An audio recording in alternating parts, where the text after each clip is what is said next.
Hey, so welcome back, guys. Joseph Fountain here, and today I want to talk to you guys about 5 things to beware when you are investing.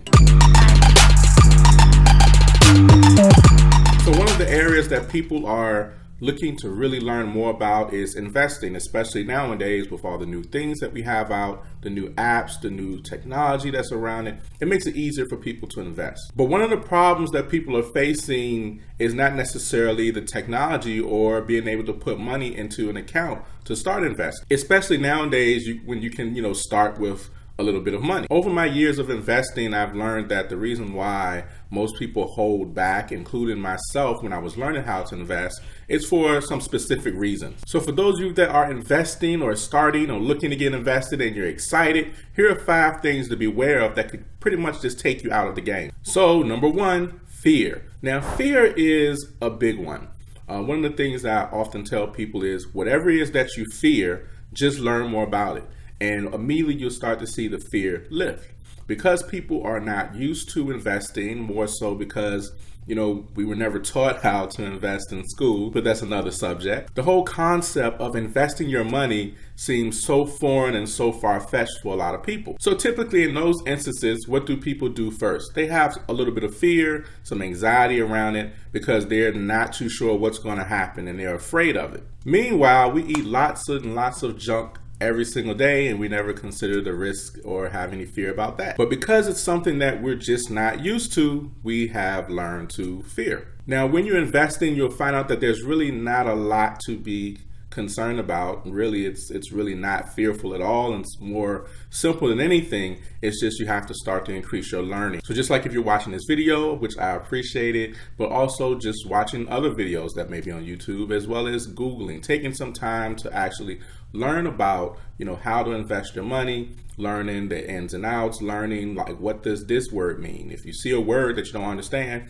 just look it up, see what it means, and you'll find out that there's a definition that you can understand. If you don't understand the definition, then you just do a little bit deeper research. And you'll find out that there's nothing really to fear. In fact, we play a part in this investing world, not on the side where we receive, but on the side where we put out, and the things that we buy and the things that we participate in. Like in earlier one of the videos I made last year about how I invested in my utility company. Like, we pay lights, if you want lights, you pay them, every month or, every other month, whatever your habit rotation is. But it's something that we participate in all the time.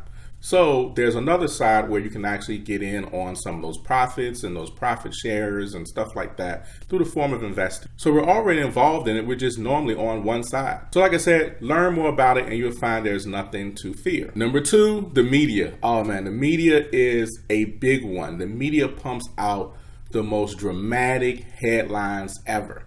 You'll never see a headline where the media says, hey guys, there's nothing wrong, everything's fine. It's always something dramatic like, oh my God, the stock market dropped 100 points today. And they put all these dramatics around it and try to go into history and all this stuff about the last time the stock market dropped 100 points and all this other stuff, which by the way, 100 points is just $100. So I remember when I was starting to invest and I was listening to things like CNBC and some other like popular media channels, and there were different things going on. One in particular was when BP had an oil spill. You guys probably don't even remember that, right? But it was some time ago, like probably 9 or 10 years ago, where BP had an oil spill. And all on the news, they were talking about, could this bankrupt BP? Could this, end BP? Will people ever use BP again? All this dramatic stuff that's going on. Meanwhile, people are stopping at BP gas stations and getting gas. The thing is, the media makes you look at something or look at a company or look at a situation larger than what it is or more crazier than what it is. Meanwhile, people don't even understand that BP stands for British Petroleum. British Petroleum. And so what we were dealing with was BP USA. However, BP is worldwide. So that means the money that they were putting out to clean up that oil spill wasn't going to bankrupt them. They have a much larger company and organization. But you wouldn't know that if you're watching the news because they were pumping out all the fear talks and stuff like that. And these people that were putting out the information, they know good and well that BP was not anywhere close to going bankrupt. In fact, now you fast forward all the way to up till today, most people don't even remember it, and the stock has went up since then. Since it's dropped, is what came back up a good amount. So beware of the media and all these old guys sitting around trying to pump fear into your mind about the market and, oh my God, what's going to happen and things like that. It's just a tactic that the media does. So listen, just beware of the news. Don't just listen to what they say, but also listen to what they're not saying. And the more you do your own research, meaning you learn yourself, then what happens is you'll start to be able to gauge what you should listen to and what's just a bunch of crap. So the next one is what other people say. Now this is a great one. You ever talk to somebody about something and then they're like, man, you know, I tried that before, man, it didn't work out for me. Well, what they're not telling you is what they may have not done or what they may not know. Just because one person has a negative experience or they're going based off of what they heard someone else say, that heard somebody else say what somebody else said, you know, it's important for you to have your own connection with the situation. So for example, investing. There's been many times when I'm talking to somebody about investing and they've went off on this crazy tangent about how, man, you shouldn't be putting your money in the market, man. I'm telling you, like, the market's crazy. It's controlled by the white man. Don't put your money in the market. Like, man, I heard people losing all their money, man. The market's a trap. It's a trick. You need to get away from that, man. Like, I've heard all types of stuff around that. Like just the most ridiculous amount of things. And a lot of times people aren't going based off of, you know, a real personal experience. A lot of times they're going based off of something they heard or someone's negative experience, and they're just telling you about it. And then also with that, if they have had a bad experience, then, you know, ask them, well, what did you do? Or what did you not do? Sometimes on this channel, like for some of the banks or some of the brokerage accounts that I review on this channel, you may get a comment that may say something like, oh, they stole $2,000 from me. And that's it. That's all they say. Well, I'm more interested in, well, how did they steal $2,000 from me? One of the brokers that I had also reviewed on here, you know, a lot of people were posting like, oh, they stole $100, they stole $200 from me, or my account, something's wrong with my account, and all these different things. And I actually reached out to that brokerage account, only to find out that majority of the complaints that people were having, now if you knew the company, they allow people to invest as little as $1 or whatever. So it's not, you know, absurd that they would have this problem. But only just to find out that basically that a lot of people were trying to put money into the account that they didn't even have. So they would incur overdraft fees. Not saying that these companies and different things out here, there's a certain level that, you know, that there are error in technologies or there are things you need to be aware of. There is. However, you cannot succeed going based off of someone else's knowledge off of a negative experience.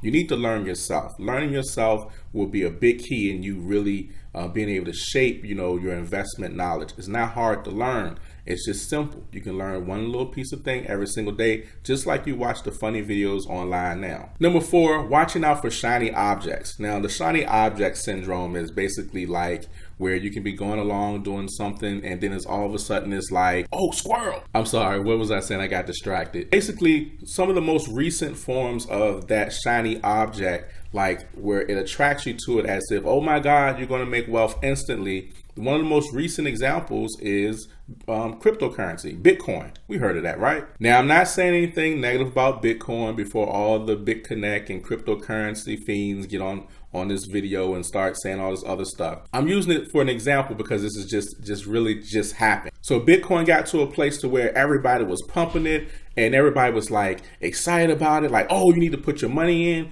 Like everybody knew about it. There was an enormous amount of hype around it. Which means you need to be careful, because what a lot of people don't know in situations like that is you may have a few people, a handful of people, or, you know, a group of people that may be putting in tens and hundreds of millions of dollars into something. And then somebody's coming out telling you about how, oh, I've made this much money. It's going up. And yes, they may have made money, but the hype around it starts to make it grow and grow and grow. So then you say, I'm going to put my money into it. Similar like what happened with Bitcoin. People put their money into it when everybody knew about it, everybody was talking about it, and literally like the next week, it dropped down like half of its price. So basically what happened is people who had put all that money in started taking their money out. So that low price that you got was basically the price that it was without the tens or hundreds of millions of dollars, however much money that was pumped into it. Basically what I'm saying is when you see something that has a whole lot of hype around it, make sure you do your research first, take your time. And if it's something that you really, really like and you gravitate to and you really can see yourself in, keeping your money there for a long time, then by all means invest. But just beware and understand when there's a lot of hype around something that there's a potential that you could lose some of your money. So come up with a plan and then, stick to that plan. And yes, you may see things along the way that you can add to that plan, but just don't get distracted by the overnight success. Now, the last one you've heard me kind of already talk about a little bit, which is blind investing, which is basically putting your money into stuff that you know absolutely nothing about. No matter how many times you hear someone recommend something, even if I say like, hey, this would be a good investment, it doesn't mean you just go do it. It means that you should research that and see if it's maybe a fit for you. Just because you hear people saying that this is a good investment, this is going great, it doesn't mean you just drop your money. Learn about where you're putting your money at. It might not be something you're interested in. It might not be something you're comfortable with.